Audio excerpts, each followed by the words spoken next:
Okay, can you feel it? That electricity in the air? In 50 weeks, John Cena will face The Rock. The master of thugonomics will go one-on-one with the Great One. In only 50 short weeks. That's kind of how Raw began this week. That, and I guess John wants to make it for the championship. You know, maybe they should toss The Rock over to SmackDown. The Rock could win the heavyweight title. John Cena could win the WWE title. And the winner of John Cena Rock could be the first undisputed champion. Again. You know, they could reunite the belts between John Cena and The Rock. But first, John, of course, would have to win the belt. So John was out there, which led to Orton coming out, and Morrison coming out, Ziggler coming out, and R-Truth coming out, saying he deserves a shot at the championship.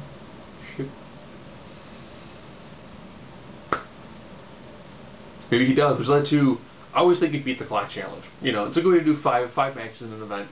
No, instead, a gauntlet match.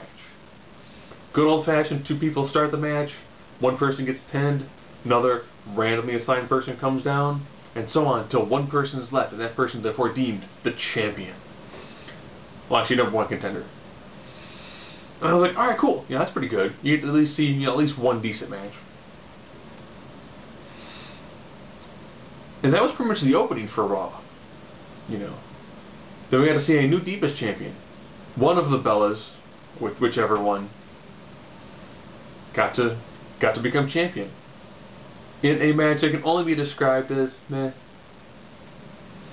And then Eve apparently had a hissy fit in back because the Divas don't care about each other. Only themselves. Meh. High point for the Divas, of course, was this really bizarre promo where a woman's holding like a Cupid doll and then flicks the head off. And we're like, oh man, it's totally got to be Kong. Because if it's Kong, she's flicking the head off, you know, like a blonde doll. That means she's going to destroy Kelly. Yeah. And I mean, you know, the weird thing was there was not that much in the way of matches again on this Raw. Sin Cara had to have his actual first official in-ring debut against Primo, which is good because Primo can take lots of the moves that Sin Cara can do. And it was, you know, very good. Very nice, solid, you know, decent pace to it. The only issue they really had is they kind of botched the ending.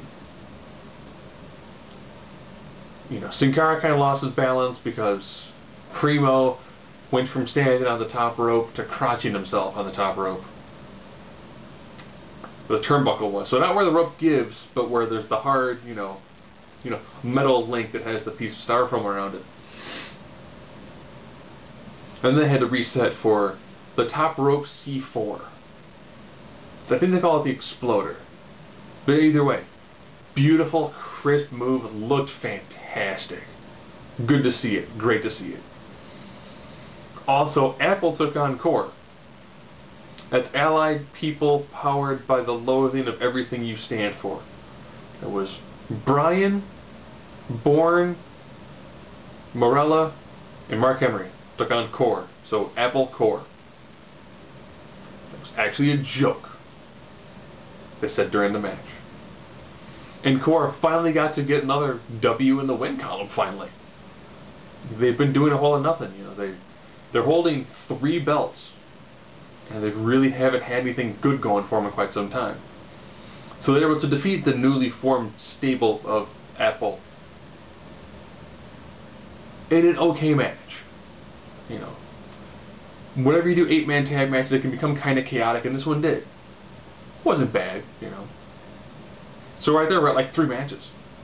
That's pretty insane for a Raw, which hasn't had, you know, that many matches in quite some time. Then we got to one of the more bizarre pieces of the night. I know Edge has been having some issues with his body recently. I didn't picture the fact that Edge retired Not a.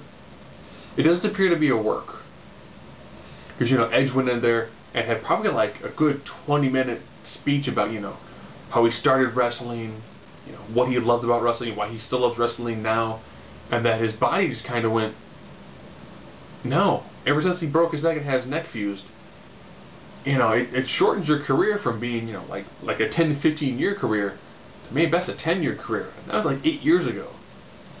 And Edge has had lots of injuries. I think when Edge came back from that surgery, I think that's when he broke his forearm. And he wrestled with a cast for a while as a face. So he's always had. So since he came back from that injury, he's always had some sort of mild injuries, been kind of just ragging on him for a while and taking him down. And he was more or less told he either retire or be in a wheelchair. So Edge will be missed. My first thought was, wow, so he's going to vacate the title. Does that mean Extreme Rules? The match will be Del Rio versus Christian? Or will they do like a 4-way elimination match and it'll be like Rhodes, Mysterio, Christian, Del Rio? I mean, that's going to be really, really unique when they're going to set that up between now and Extreme Rules. It's sad to see, Edge leave, but, it does change a lot of the storylines currently going on. So I do wish Edge the best of luck. Of course, now that he'll be retired from professional wrestling, maybe I can get Edge's autograph. He'll probably be somewhere in Chicago, somewhere near future. Now we're to the main event already. The 5-man Gauntlet Match. Oh wait, I forgot. Jerry Lawler took on Jack Swagger, where if Jerry Lawler were to win, he would take on Jack Swagger at a match of his choosing and at Extreme Rules.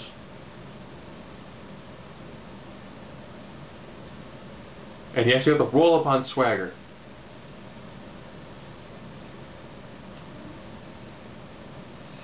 So then Jerry the King Lawler, then more or less told Michael Cole, after Cole decided to yell at Swagger and slap him. At their match at Extreme Rules will be a tag match. Jerry the King Lawler and good old JR versus Cole and Swagger.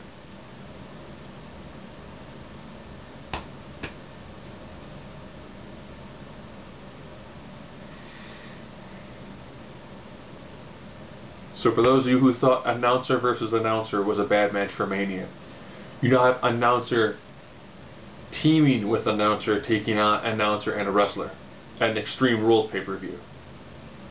I don't know how they're going to make that extreme. I really don't. Absolutely no idea.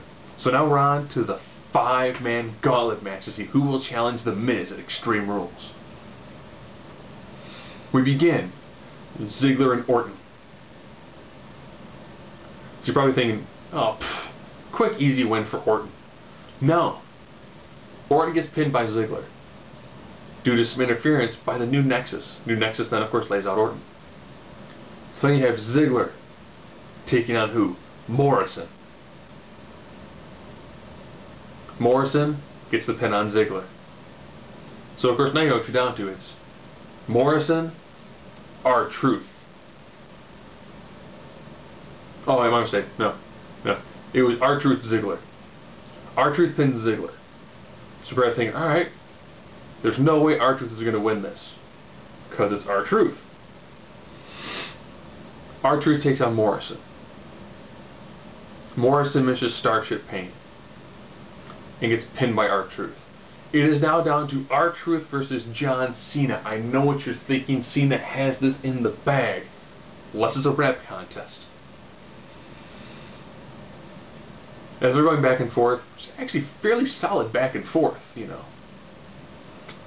Miz and A-Rai decide to run into the ring and attack both of them. Therefore, there is no #1 contender. Instead, there are 2 #1 contenders. So at Extreme Rules, it will be The Miz versus John Cena versus R-Truth. And that is the whole truth and nothing but the truth.